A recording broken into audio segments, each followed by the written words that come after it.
All right. Hello, everyone. Welcome. Happy Friday. We're almost done with the week. We are going to be going into lesson 113. Now, just a heads up, I should have mentioned this in class, but Monday we will be doing map testing. So this is not going to be something that we're going to address until Tuesday. So technically, I'm going to give you until Tuesday to get this all taken care of. And it might take you a little bit of time. Not a lot, but it might take you a little bit of time. Okay? So lesson 113. What do I know about a parabola?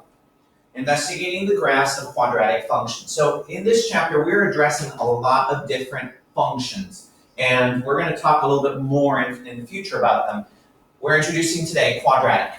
In the previous lesson, you observed linear, inverse, and exponential functions. In this lesson, you will study equations that create a family of functions called quadratic functions. The graph of a quadratic function has the shape of a parabola, not a parabola or anything like that, parabola. You will learn all you can about their shape. Okay? Now, if I have a way to maximize my screen, because it always seems to disappear whenever I go like this. So let me see if I can bring up, there it is. Okay, there's my mouse. Bring it over there. Now I can switch back and forth. Okay, so going on to the next slide. And by the way, this is all in your book, lesson 113. So if you need to go and look at these questions, for example, for what you're going to be doing for homework, you might need to look at these questions in the book, lesson 113. Functions of America. Congratulations, you have just been hired to work at a national corporation called Functions of America. Recently, your company has had some growing pains, and your new boss has turned to your team for help. See her memo below. And it says, your study team is to Frida Function, CEO, to the new product line. I have heard that while lines are very popular, there's a new craze in Europe to have non-linear designs. Work with me here, guys, okay? This is the cheesy, but I'm doing the best I can. I recently visited Paris and Milan and discovered that we are behind the times. Please investigate a new function called quadratic function. A quadratic function can be written in the form y equals ax squared plus bx plus c, important thing to know. Quadratic functions have the shape of a parabola. I'd like a full report at the end of the day with any information your team can give me about its shape and equation. Spare no detail. I'd like to know everything you can tell me about how the equation for a quadratic function affects its shape. I'd also like to know about any special points on a parabola and any patterns that exist in its table. Remember, the company is only as good as its employees. I need you to uncover the secrets that our competitors do not know. Sincerely, Miss Function CEO. All right. So, again, work with me. It's a little cheesy, but it's still good to know. Your task with your team, or your team will be assigned its own quadratic function to study. Actually, you're going to study two. Investigate your team's function and be ready to describe everything you can about it by using a graph, which is the shape of a parabola, its equation, and table. Answer the questions below to get your investigation started. Now, that does say started, not necessarily reserve your answers to only this. You may answer them in any order, however, do not limit yourselves to these questions. These questions here, guys, are just a start. These are just getting you thinking about it. You need to address more in depth. Now, I am not going to read all these questions. These are questions you can look at. They are, again, in your book, or you can always come back to this video and pause it at this point. But you need to address these questions in the work that you're going to be doing today. All right? I am going to go ahead and do one with you, all right? Because I want to get you started. I want you to get thinking about how we can do it. And I know in the past, maybe you've gotten a lot of teachers that have told you different ways. So this is the way I want it run in my class, okay? You are going to create a table. But the important thing to do is, in the past, a lot of times people have just kind of gone with 0, 1, 2, 3, and that just doesn't cut it. I don't want you to do 1, 2, 3, 4 either. I want you to use several points. However, some of the critical points are negative values. Things sometimes happen in negative values of x that really make the graph go kind of funky, and I want to have a little bit of all of it. So on our table, the typical values that I want you to use, which you are going to create, are from -3 to +3. So all tables I want you, unless specified or, just in general, I want you to go include some negative values, some positive values. In this case, we're going from -3 to +3.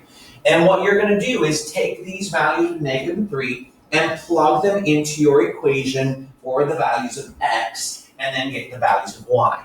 Okay, I'm going to do some of them, and hopefully this catches on and it makes sense, because there's some tricky parts. Now again, y equals, remember what we talked about in class, when you replace the x with a negative number, it goes in parentheses. So negative 3 in parentheses squared minus 4 times negative 3 plus 5. Now, do I need to see all of this work on your paper? Yes and no. Yes, because how else are you doing it? And if you do not write this stuff down, I don't know how you can get all these values in your head. No, because do I necessarily need all the values on there? Not exactly, and maybe you'll catch on as to why, but I'm not just gonna tell you to not do it or completely do every single value. That's gonna be your call, but I expect to see some work for it, okay? So then y equals, when it's in parentheses, negative 3 squared means the quantity of negative 3 times the quantity of negative 3, which is positive 9. Be careful with there. Negative 4 times negative 3 is, so minus, and I'm just going to do 4 times negative 3, which is negative 12 plus 5.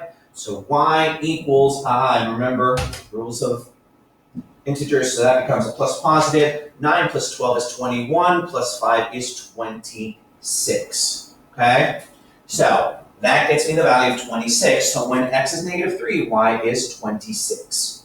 And then I repeat this entire process again with y equals negative 2, okay? And y equals negative 1, and y equals 0, and then y equals 1, and y equals 2, and y equals 3. So I'm going to jump to, let's go with 2. Y equals 2 squared minus 4 times 2 plus 5. And you see sometimes these values are going to be a lot easier, okay? Y equals 4 minus 4 is negative 4 plus 5 would be positive 1. Okay? So this value here, when x is 2, y is 1. And you're going to check your values and you're going to fill it all in. Again, working in order is good. You want to make sure you have all your values and that you're doing all the work in this situation here. Okay? So I'm going to quickly go ahead and plug in the other values just to make sure.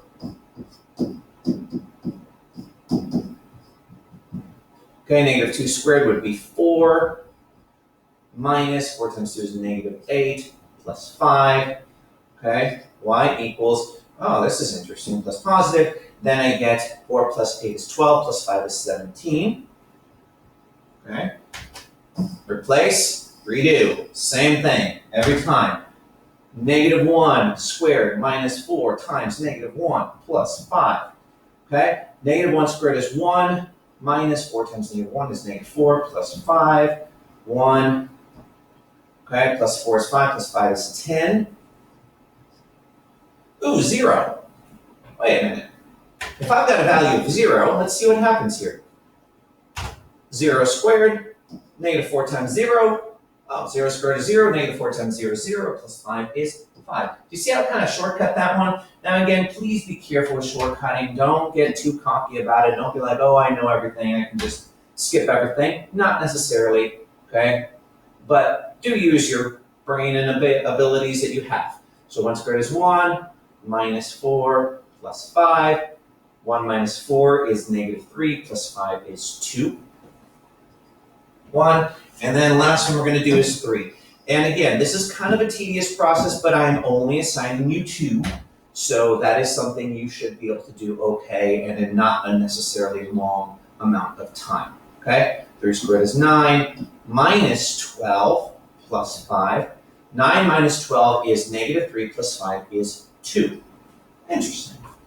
2. All right. Then I'm going to create my graph. Now my graph, I want to make sure that we use different values or values that will kind of fit the entire shape. I do want you to try to catch on to, there seems to be some type of pattern. So please be careful when you do this and try to use your graph to the best of your ability and best of its space. Okay, I'm going to go from negative 4 to positive 4, skipping a line. And I'm very curious to see how you graph and how that goes. But then my y-axis, I've got to go from 26 all the way to 2, or 1. Okay? Now, ideally in this situation, I probably should have just created a 2-quadrant graph. This part down here is not really going to be used. I have a previous setup, so I'm going to go ahead and go with it. But I'm really going to focus on just the top, okay? So I've got to go all the way to 26, so I'm going to go with, let me see. I'm almost going to have to go with every square being worth 5. And I know it's going to make it kind of big, a lot bigger than I was hoping for, but this would be 10, 20, 30, 40. It's just not ideal, but I'm just going to have to go with what I can here. Okay, so -3 is 26, which would be approximately right about here. -2 is 17, which would be approximately here. -1 is 10. 0 is 5. 1 is 2. 2 is 1. And 3 is 2. Now, when you look at that, you might be thinking, oh, that's interesting. What's going on? So at this point, I do want to give you the freedom to maybe add an extra value, like maybe go to 4 and tell me what happens in 4. And so when I plug in the value 4, what would happen? I'm not telling. Okay? That's what I want you to explore. Once you are done making your graph and connecting your points, okay, I want you to then analyze the data. Now, I am telling you, you're probably going to want to continue a little bit more and see what happens. You want to try to catch on to some type of pattern or thing that might be explaining what a parabola is. And then you are going to go and you're going to answer your questions, these 5 questions to start with explaining your graph. Okay? Each one of them. Each one of you is going to have 2 different graphs. I know that's a little tricky, but here's how it goes. Ready? So, in your book, you'll want to address these questions. Here was a sample graph. Here are the equations you're going to do. So if you come to school on Tuesday and Thursday, please write down the top 2 equations. If you come to school Wednesday and Friday, please write the middle. And if you are a remote learner, please do the bottom 2. So write those down right now on your paper. On your paper, you are going to graph these. I do expect these graphed on graph paper. I expect them to be a reasonable size, and I expect you then to answer questions about all of them. Now, on Monday, again, we have map testing. So this is kind of your homework for today and for Monday, the whole weekend. Now, when you choose to do it is up to you, but when you come into class on Monday or on Tuesday, I expect both of these done with the questions describing what's happening in them to the best of your ability. Got it? Please write these down. Again, the questions, and you can pause the video now because I'm going to change the page here. So if you need to write them down, pause it and write them down. And then I'm going to go back here to the questions. These are the main questions I want you to address. So maybe do the front page for one graph, and you have the graph in the table, and then you have your answers. And then on the back, you have your other graph with the table and the graph and these answers to these questions. Got it? All right, if you have questions, let me know. Otherwise, have a wonderful weekend. I will not see you on Monday because you guys are going to be doing map testing. And so on Tuesday, we will address these questions and I expect to see them done. Got it? All right, have a good day.